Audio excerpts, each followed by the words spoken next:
అది అసలు నీలాగున్న వ్యక్తి ఎవరో కనుక్కున్నారా? మనకి ఎందుకు ఎవడు ఉంటాడు, మనకి ఏం తెలుస్తాయి అన్ని. అదేలే, మనకి ఎందుకు వచ్చిన గొడవ ఎవడో అంటే ఆయన కలుపుని ఏం చేస్తాను నేను, ఏం చేయడానికి. ఇప్పుడు ఎలా ఉంటుందండి వాళ్ళలో చాలా మంది చాలా రకాలుగా ఉంటారు వాళ్ళు. బయట ఇప్పుడు హెయిర్ స్టైల్ నాలాగా దూకున్నాడు చాలా మంది ఉంటారు. వాడు ఇక్కడ మాస్క్ వేసుకున్నా నాలాగా ఉంటాడు వాడు. అంతే కదా. ఇప్పుడు మనం ఎంతమంది డూపులను చూడలేదు. అవును, ఇప్పుడు మన ఆర్టిస్టులు డూపులు ఎంతమంది ఉన్నారు.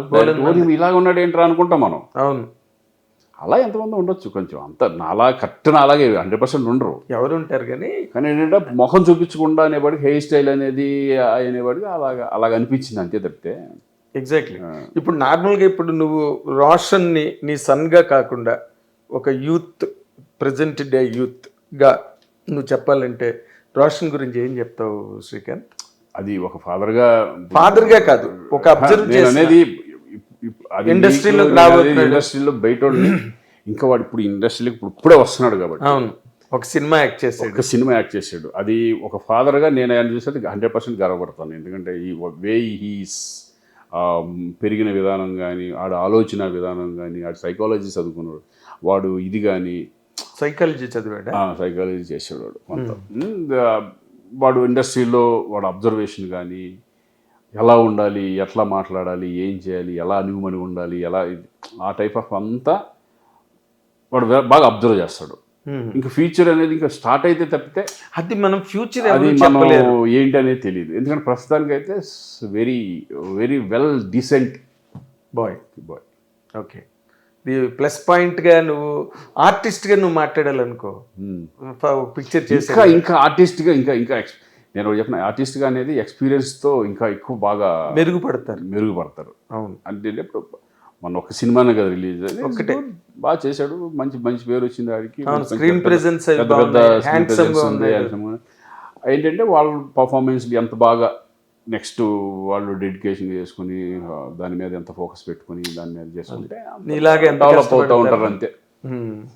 అంటే నేను శ్రీకాంత్ కొడుకుని అన్న ఫీలింగ్ గట్టి ఏం లేవా? అలాంటి చెప్పుకోవాలంటే చెప్పుకోరు. ఇప్పుడు మా పాప ఉంది, కెనడా వెళ్ళింది, కెనడాలో చదువుతుంది. చాలా రోజుల వరకు శ్రీకాంత్ వాళ్ళ అమ్మాయి, హీరో వాళ్ళ అమ్మాయి అని తెలియదు వాళ్ళు చాలా మంది, తెలుగు వాళ్ళు ఉన్నా కూడా చెప్పుకోవాలి. తను చాలా గ్రేట్ తెలుసా, చెప్పుకోరు. ఎందుకంటే పలానా ఇదని వెళ్ళి ఎక్కడికైనా వెళ్ళాలంటే నేను శ్రీకాంత్ వాళ్ళ అబ్బాయిని చెప్పడు. అందరికి వెళ్ళి ఎవరినో పట్టుకుని ఏదో పట్టుకుని వెళ్తారు తప్పితే రికమెండేషన్లతో శ్రీకాంత్ వాళ్ళ అబ్బాయిని వెళ్ళడం. అలా అందరూ అలాగే ఉన్నారు, డౌన్ టు ఎర్త్ అయితే నిజంగా. ఉపయోగించుకుని మాత్రం నేను అది అనేది అట్లా ఉండదు. అదేలే. అంటే ఇప్పుడు నార్మల్గా నీ పిల్లలిద్దరి మీద నీ ఇన్ఫ్లుయెన్స్ ఎక్కువ ఉందా, ఓహ్ ఇన్ఫ్లుయెన్స్? తన ఇన్ఫ్లుయెన్స్. అవునా? తను ఎక్కువ. కొన్ని మనం ఉండొచ్చేమో చిన్న కానీ, బట్ ఎక్కువ తనే మొత్తం. ఎక్కడికి వెళ్ళినా, ఫంక్షన్కి వెళ్ళినా, తన స్కూల్ ఫంక్షన్, నేను ఇంతవరకు స్కూల్ ఫంక్షన్కి వెళ్ళలేదు, ఒకసారి వెళ్ళాను అంతే తప్పితే తనే ఎక్కువ చూసుకుంటుంది అన్నీ. ఎందుకు నార్మల్గా నువ్వు అవాయిడ్ చేయడానికి కారణం? అంటే అనవసరమైన వెళ్ళి మాట్లాడటం ప్రాబ్లం. మా స్కూల్కి వీళ్ళతో ఎందుకులే అని నేను వెళ్ళను. ఎక్కువ తనే వెళ్తుంది. నేను షూటింగ్ బిజీలో ఉంటాం కదా, అటు ఇటు ఏదో పనులు ఉంటాయి. ఆ టైంకి నేను మొన్న ఫంక్షన్కి వెళ్ళాలి, ఇక్కడ అవుట్డోర్లో ఉన్నాను, ఇంక తను వెళ్తాం. అలా వాళ్ళు అంటారంట స్కూల్కి ఒక్కరోజు తీసుకురామని ప్రిన్సిపల్ వాళ్ళు, శ్రీకాంత్ గారిని ఒకరోజు స్కూల్కి తీసుకురామ్మా బాబు అంటున్నా. చెప్తానండి, ఆయన కరెక్ట్ ఆ టైంలో ఉండరు, ఏం చెప్తాను. అలా అలవాటు పడిపోయింది అయితే తనే మొత్తం. అంత పిల్లలను మాత్రం ఇంకా నేను టెన్షన్ అయిపోయాను, ఇంకా అంత తనే చూసుకుంటా. ఓకే, అంటే she is a perfect house wife. అంతే కదా, పర్ఫెక్ట్ మదర్. అంటే ఇంటి వ్యవహారం కూడా అసలు ఏమేమి కావాలి, ఎక్కడ ఏంటి, ఇవని అవని అంతా తనే. అంతేనా? ఎక్కడ మీ ఇద్దరి మధ్యన ఇస్మంత్ అయినా డిఫరెన్స్ ఆఫ్ ఒపీనియన్ రావడం? డిఫరెన్స్ ఒపీనియన్ ఉంటుంది కానీ ఎవరికన్నా ఏ లైఫ్లో కూడా ఉంటాయిగా, ఎన్ని ఎందుకు చేస్తావు, వేయవద్దు, ఇటువంటివన్నీ డెఫినెట్గా ఉంటాయి. ఓకే అమ్మా, లేకపోతే పెళ్ళి అయిన రోజు ఎలా ఉంటామో ఇన్ని సంవత్సరాల తర్వాత అంతే ప్రేమతో హాయ్ బాయ్ అనుకుని వెళ్తారేంటి ఎవడన్నా? అలా ఉండరు. లైఫ్ అది చిన్న చక్కటి ఇది చేయడం. అంటే అది కూడా నీ వల్ల వస్తాయా, తన వల్ల వస్తాయా అన్నది అక్కడ మెయిన్ పాయింట్. నా వల్ల ఉంటాయి ఎక్కువ, నీ అసహనం ఎక్కువ. ఇప్పుడు ఎక్కడ ఇంత లేట్ ఇప్పుడు గబుకుని కూర్చుంటాము, ఈవినింగ్ ఏమైనా ఫ్రెండ్స్తో ఎక్కడికన్నా వెళ్తాము, ఎక్కడ కూర్చుంటాము, ఏంటి లేట్ అయింది అంటారు. లేదు పార్టీలే కదా మా ఏదో కూర్చున్నా లేదు ఇది అంటాం అనేవాడికి కొంచెం రైజ్ అవుతుంది, వాయిస్ రైజ్ రైజ్ అవుతాం, అది అనుకుంటాం. అవన్నీ చిన్న చిన్నవి అయ్యి, అదేలే.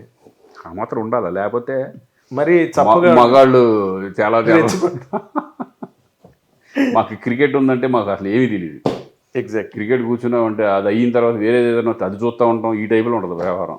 అదే మొత్తం అసలు ఈ ప్రపంచంతో సంబంధం ఉండదు. క్రికెట్ వెళ్ళి ఇప్పుడైతే ఇంకా బెటరు, క్రికెట్ ఆడుతా బయటికి వెళ్ళేవాళ్ళం ఈవినింగ్. అవును, అక్కడికి వెళ్ళి 12-1 గంట అట్లా చేసేవాళ్ళం. అంతే కదా, క్రికెట్ 20 ఓవర్లు ఆడాలి. నైట్లు వెళ్ళి 9ంటికి స్టార్ట్ చేస్తే అవును, ఎంత టైం పడుతుంది కూర్చుని బతా కానీ అయ్యని ఇయ్యని ఈ టైపు. ఇంటికి వచ్చేసరికి అర్ధరాత్రే అంతే 2 అవుద్ది. అంటే మనకు షూటింగ్స్ ఎక్కువ ఉంటాయి కాబట్టి ఎక్కువ. ఇది ఎప్పుడో వన్స్ ఇన్ వైల్ కదా క్రికెట్ మ్యాచ్, డైలీ ఉండవు కదా. అవును, బట్ ఆ విషయంలో ఊహని 100% మెచ్చుకోవాలి. నువ్వు నెక్స్ట్ చేయబోతున్న సినిమాలు ఏమైనా క్లారిటీ వచ్చాయా మంచి? ఎందుకంటే ఇప్పుడు నేను ఇప్పుడు దేవరా సినిమా చేస్తున్నాను. దేవర చేస్తున్నాను. గేమ్ చేంజర్ జరుగుతుంది. Okay, game changer Devara and ఇప్పుడు కళ్యాణ్ రామ్ది మొన్న స్టార్ట్ అయింది కదా, జయసుధ మన విజయశాంతి గారి కాంబినేషన్. దాంట్లో సూపర్ క్యారెక్టర్, మంచి క్యారెక్టర్ కూడా చేస్తున్నాను. అవునా? గ్రేట్. ఇంకొకటి ఇవాళ రేపు ఫైనల్ అవుతుంది, సాయి ధరమ్ తేజ్, దాంట్లో కూడా మెయిన్ క్యారెక్టర్, మంచి క్యారెక్టర్ చేస్తాను.